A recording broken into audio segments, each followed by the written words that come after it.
Hey everyone, thanks for stopping in the garage, and today we're going to be looking at a Nikki carburetor off of a 17 horsepower Briggs engine. But you know, these things come on a lot of different engines, usually 10 horsepower and up. This one's actually on a really nice Craftsman Lt 2000. You may have a 1000, really doesn't matter, right? Whatever engine, they're just on so many different things, snow blowers. It's just a super common carburetor, and a lot of people like them and a lot of people hate them. So we're going to take it off the engine and we're going to put it up on the bench and we'll get started on it. I'm going to show you guys what I do. Now, a little bit of advice. You see a lot of people out there that, well, you know, on YouTube, that they'll drop the bowl and they'll spritz some stuff on a lot of different carburetors, and they'll, you know, kind of do that to avoid taking the carburetor off. Don't do that. That's a bad idea with a Nikki because it's very complicated. It's simple, but it's got a gasket and sort of like this wafer, and there's stuff in there that you're not going to assemble properly if you're trying to do it from underneath. It's just not worth it, right? There's a good chance you'll make a mistake. You'll screw up the gasket. It's a complicated gasket. Everything has to be arranged just right. And you really need to do it on a bench. If you started to take it apart, you drop the bowl thinking that, and you're in a bit of trouble or whatever, or you're not sure, and maybe you stop to watch a video like this, great. Okay? Take the carburetor off. If you screw it up, you're taking the carburetor off anyway. If the carburetor is really bad, you're taking the carburetor off anyway. All right, so let's take the carburetor off, throw it up on the bench, and show you what I did. And hopefully yours is in decent shape like this one was. So yeah, let's get started.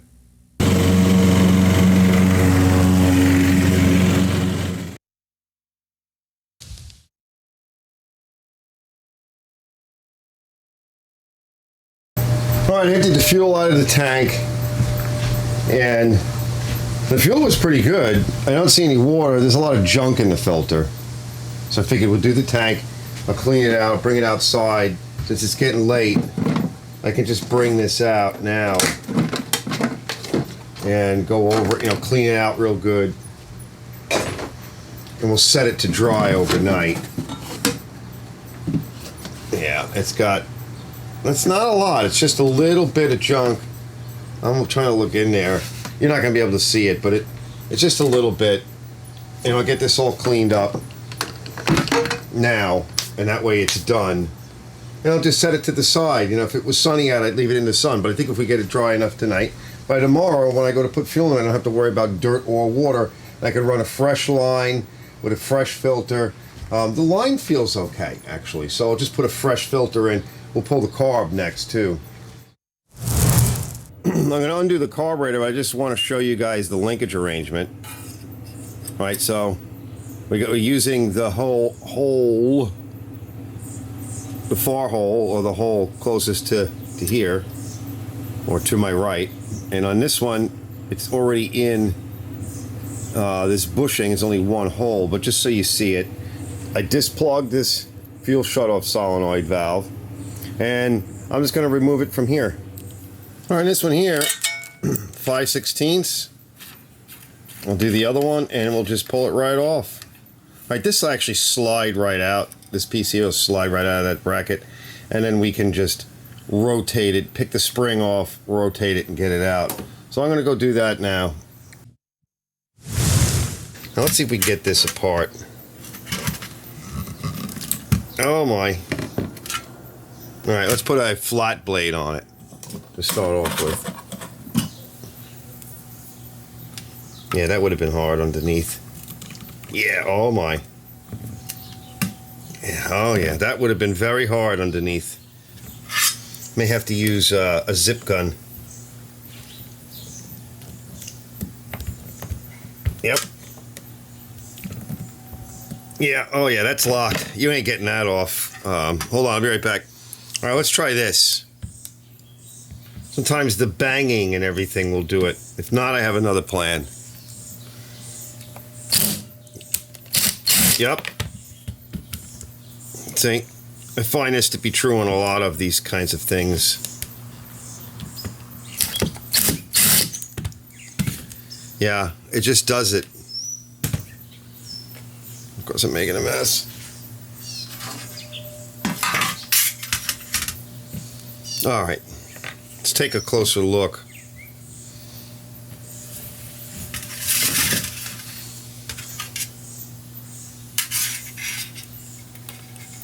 Well, we got a gasket, and we got to be careful. And that's another reason why you don't really want to do it on the tractor. There's a lot of muck in there. Well, usually I like to clean the muck off beforehand, but it's not too much. See, it's a little stuck up in there.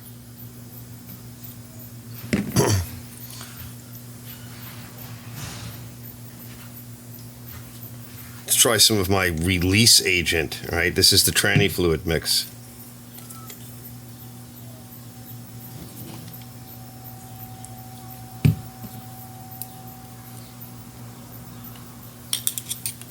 Yep, see? It just, that Tranny Fluid stuff just does the job. It's a very thin ring, O-ring.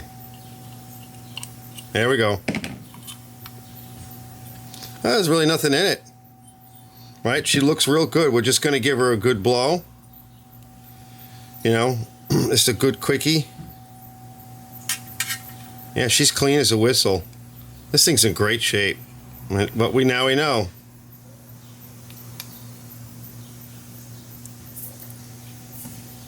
We don't want to get, that's why I usually like to clean off the outside really well, because I don't want to be blowing anything back in.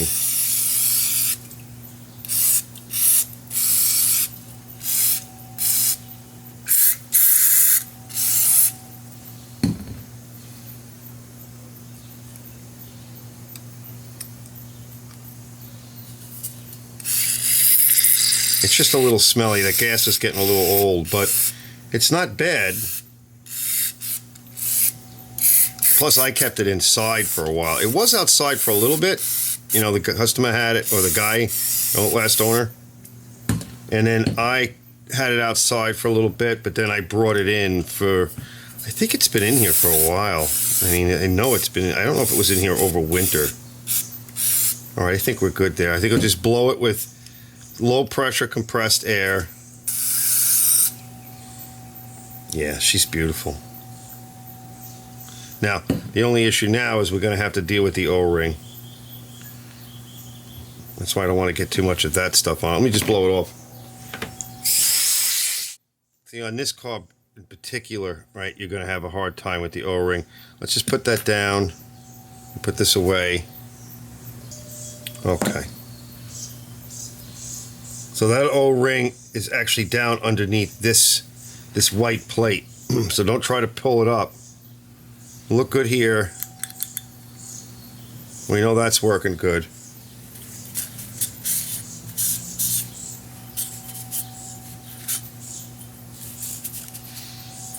Let's put a little bit of our tranny fluid on that, and we'll have to try to push that ring back in. You really can't do this. You got to take the carb off. I know a lot of guys like to do that, but I find that they just wind up having to take the carb off anyway. See, now it's trying to sneak its way out. So we got to get it back in there somehow. Good luck with that. I don't know if we're going to be able to do it.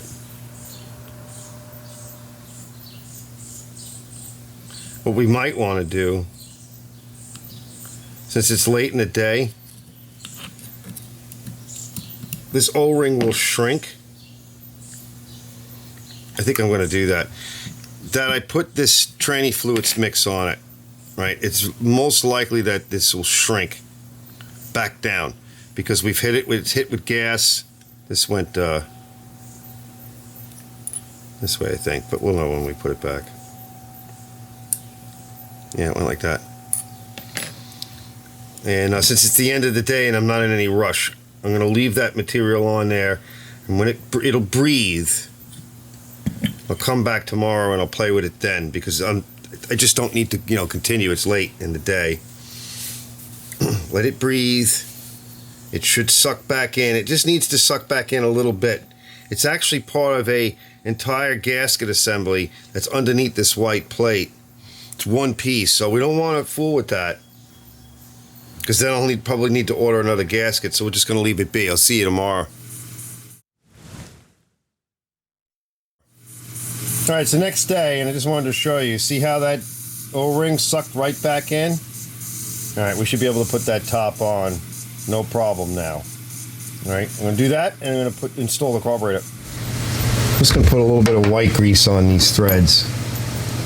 Right now, one of the threads on one of the screws in the body of the carburetor kind of blew out. So I took the little lock ring off. I'll show you. See, this one was okay because it was so tight.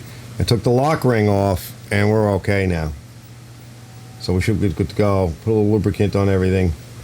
And I put a little bit of my tranny sauce down and it just sucked right in. So we're okay. This one was just very, very tight. So now we should be able to just take this guy. Let's see, it goes like this, I believe.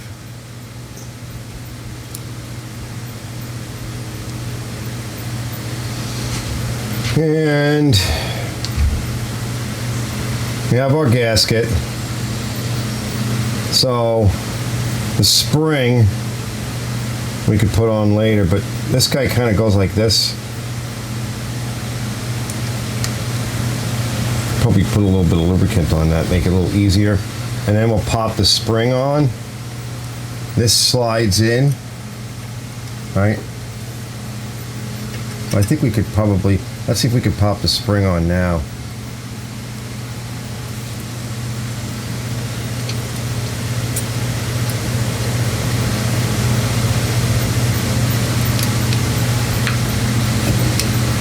Right? And this guy should be able to slide right in like that. And then I took a bit of white grease and I just put it on the gasket and sweeten the gasket up, make it a little easier for the next person to take it off, won't tear the gasket. Nice little optional thing to do.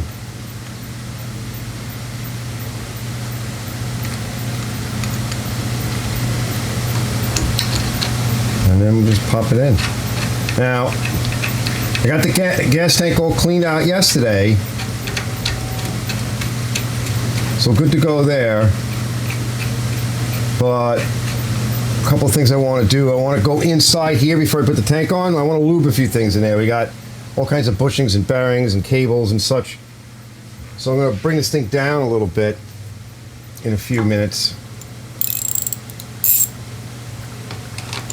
Also, I got to clean off the adapter. I'll show you.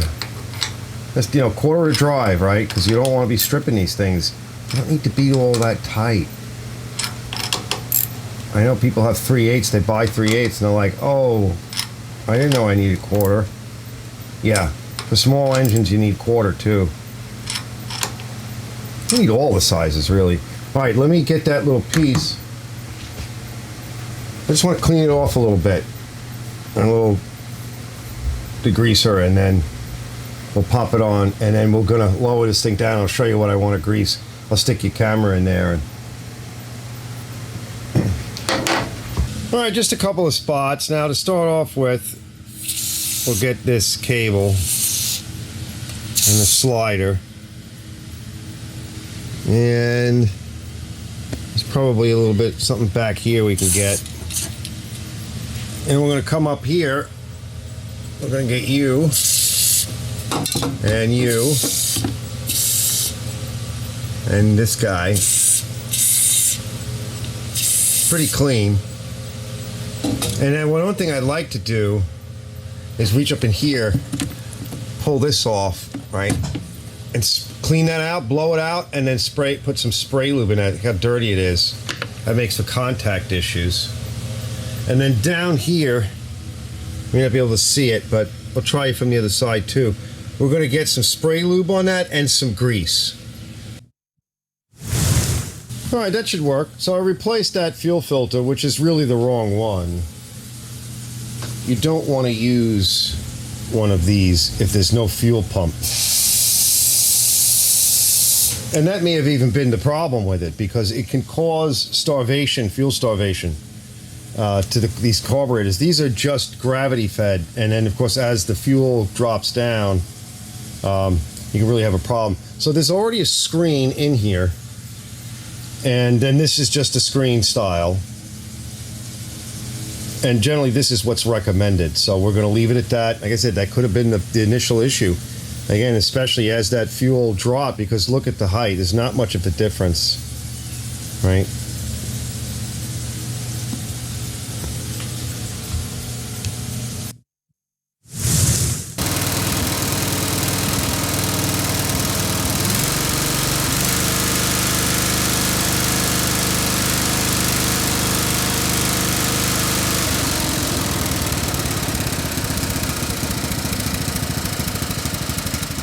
All right, not too bad.